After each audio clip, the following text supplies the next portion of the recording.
वहीं पश्चिम बंगाल में लगातार राजनीतिक उठक पटक देखने को मिल रही है। पश्चिम बंगाल में टीएमसी के बागी गुट ने केंद्रीय नेतृत्व में बड़ा फेरबदल किया है। पश्चिम बंगाल में विपक्ष के नेता ऋतव्रत बैनर्जी और बागी गुट का नेतृत्व कर रहे हैं। ऋतव्रत बैनर्जी ने बजट सत्र के बाद हुई एक होटल में मीटिंग के बाद कहा कि आज ये ऑल इंडिया तृणमूल कांग्रेस का एक विशेष सत्र आयोजित किया गया है। उन्होंने बताया कि सत्र में डेलीगेट्स का सर्वसम्मत चुनाव के जरिए all India Trinamool Congress committee यानी कि एनडब्ल्यूसी ऋतव्रत बैनर्जी ने आगे कहा है कि अरूप रॉय के अलावा 29 और लोगों को शामिल किया गया है और इनमें से ये 30 सदस्य वाली एनडब्ल्यूसी बन गई है। सदस्यों में फरहाद हकीम है, अरूप है, राथी में कई दिग्गज शामिल रहे, उपाध्यक्ष फरहाद हकीम और साथ ही कई लोग इस दौरान मौजूद रहे और ऐसे में जिला अध्यक्ष भी नियुक्त किए गए हैं। जिला कमेटी का गठन करके हमने टीएमसी में ममता बनर्जी की भूमिका के बारे में अपना रुख बार बार स्पष्ट किया है। और अमित जी जुड़ चुके हैं हमारे साथ, उनसे बातचीत करते हैं कि पश्चिम बंगाल में लगातार उठक पटक देखने को मिल रही है। विधानसभा चुनाव हार के बाद से अब ममता बनर्जी की मुश्किलें लगातार बढ़ती ही जा रही है। अमित जी। सभी दर्शकों को नमस्कार। जैसे कि हमारे दर्शकों को पहले से पता है कि हमें पहले से पता था कि क्षेत्रीय पार्टियों में जब भी सत्ता जाती है तो टूट फूट होती ही है। बिल्कुल। तो ये उसका जीता जागता उदाहरण एक बार फिर से बंगाल में देखने को मिला है। और बंगाल में क्या है कि वहां पे जब सत्ता चली जाती है तो दोबारा उस पार्टी को मौका नहीं मिलता। अभी तक बंगाल का इतिहास यही रहा है। तो मुझे ये लग रहा है कि नए पैकेट में पुराना माल बेचने की तैयारी हो रही है और ये आपस में मिलीभगत की हुई है।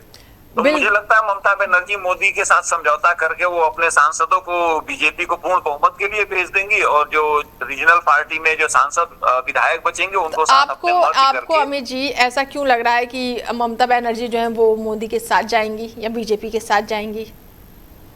साथ नहीं जाएंगी, दिखाया जाएगा कि हम उनके विरोध में है, लेकिन अंदर खाने यही होगा क्योंकि उनको पता है कि जो करप्शन हुआ है, जो सारा कुछ हुआ है, उसका टाइम उनको फेस ना करना पड़ेगा। इसके लिए कुछ ना कुछ तो करना पड़ेगा ना। बिल्कुल। अभिषेक बनर्जी की भी मैं बात कर लूं थोड़ा सा, तो क्या लग रहा है अभिषेक बनर्जी अब क्या करेंगे, आगे उनका कदम क्या होगा? अमित जी। अभिषेक बनर्जी के बारे में कुछ नहीं कहा जा सकता है क्योंकि देखिए वो अभिषेक बनर्जी हो, आकाश बनर्जी, उसके बाद मायावती जी के भतीजे हो, तेजस्वी यादव हो या फिर क्या बोलते हैं करुणानिधि के लड़के रहे हो, इन सेकंड अखिलेश यादव जी हो, इन लोगों ने कभी जीवन में ग्राउंड पे काम नहीं किया। बिल्कुल। आज बंगाल में ये हो रहा है कि अभिषेक बनर्जी के नाते लोग इस्तीफा दे रहे हैं। वो जूनियर है भैया, 15 साल से तुम सत्ता की मलाई ले रहे थे, तब तो वो अभिषेक बनर्जी जूनियर नहीं थे। आज सबको अभिषेक बनर्जी से प्रॉब्लम होने लगी। बिल्कुल। और तो हमला भी हुआ था, जैसे जिस तरीके से आप बता रहे हैं कि इन्होंने धरातल पर काम बिल्कुल नहीं किया है।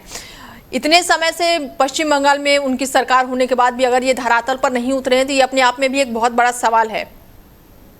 ये बात मान के रखिए, सेकेंड जनरेशन कभी भी काम नहीं करती भाई। इनको बैठे बैठाए सत्ता मिली है ना। ममता बनर्जी का तो 96 से जूते अंडे खाने का रिकॉर्ड है। ममता बनर्जी तो ग्राउंड पे काम करके उस पे पहुंची है। अभिषेक बनर्जी ने क्या किया? आप एक सभा बता दीजिए जो इन्होंने की हो, एक कोर मीटिंग की हो, कभी कुछ नहीं किया है। आप अखिलेश यादव जी का देख लीजिए, 2012 के चुनाव में साइकिल चलाए मुख्यमंत्री बन गए। करुणानिधि के बेटे एम के स्टालिन कभी ग्राउंड पे नहीं गए, मुख्यमंत्री बना दिए गए। तेजस्वी यादव अपना कुर्ता ऊपर किया, उनको मुख्यमंत्री पद का कैंडिडेट घोषित किया गया। बिल्कुल बिल्कुल। ये सेकेंड जनरेशन लीडरशिप है रीजनल पार्टियों का। इनको कुछ नहीं आता है, ये केवल और केवल अपने पिता की विरासत के चलते राजनीति में बैठे हुए हैं और इनका सामना उन लोगों से हो रहा है जो ग्राउंड पे 20-20, 30-30 साल से मेहनत कर रहे हैं। तो उसका परिणाम ये हो रहा है कि ये लोग सरवाइव नहीं कर पा रहे हैं और जनता इनको उठा के बाहर भेज दे रही है। ठीक है अमित जी, जुड़ने के लिए बहुत शुक्रिया आपका। जी धन्यवाद। कि पश्चिम बंगाल की राजनीति में किसी ने सोचा भी नहीं होगा कि टीएमसी की प्रमुख ममता बनर्जी पर चुनाव में हार के बाद से इस तरह मुसीबतों का पहाड़ टूट जाएगा। बंगाल चुनाव में मिली हार के बाद से टीएमसी के भीतर शुरू हुई बगावत अब उस मुकाम पर पहुंच गई है जहां पर पार्टी के अस्तित्व, नेतृत्व और चुनावी चिन्ह पर सवाल खड़े हो गए हैं। और इसी बीच टीएमसी पर कब्जे की लड़ाई को और भी तेज करते हुए बागी गुट ने सोमवार को ममता बनर्जी को पार्टी प्रमुख पद से हटाने का ऐलान कर दिया है। ऋतव्रत बनर्जी के नेतृत्व में इन बागियों ने वरिष्ठ विधायक अरूप रॉय की पार्टी का अध्यक्ष घोषित कर दिया है और ये बागी गुट खुद को असली टीएमसी बता रहे हैं।